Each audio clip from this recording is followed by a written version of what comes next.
Now, the D-Day preparations would not have been possible without the help of women like these. These are some of more than 100 members of the Women's Royal Naval Service, or WRENS, who were stationed near Exbury House in the New Forest. Today, a new sculpture was unveiled on the banks of the Palais River to honour the contribution of women on home soil. Bryony Leyland reports.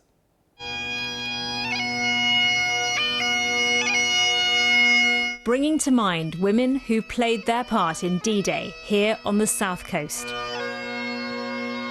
This new sculpture, the Lady of the South, looks out over the Palais River, which was a hive of activity 80 years ago. The Women's Royal Naval Service had a big presence at nearby Exbury House.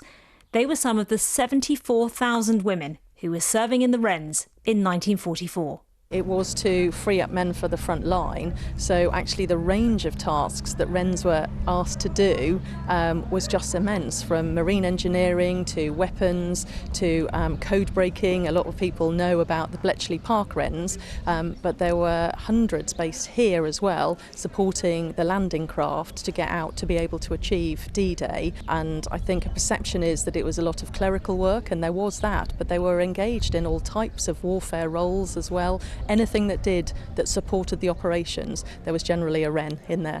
Exbury House was requisitioned from the de Rothschild family in 1942 and named HMS Mastodon. With some ships being built at nearby Buckler's Hard, the WRENS were hands-on. They were involved in the real work of putting the rockets on the rocket ships.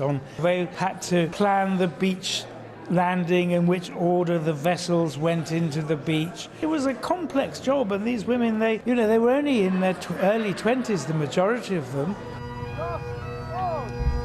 At the dedication of the sculpture, the WRENS contribution was honoured with a traditional tossing of the oars salute. The figure of the Lady of the South is waving a handkerchief in farewell, a gesture echoed by those taking part today. It represents the women that were left behind on our shores. Not just the WRENS, but also the families, the mums, the sisters, the daughters, who were saying goodbye to very young men, 17, 18, 19-year-olds. It's really saying, come back.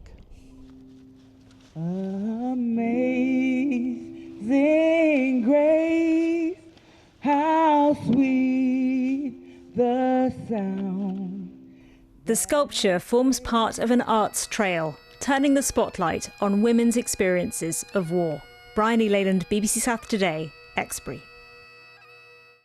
Very striking against that moody sky, isn't it? OK, let's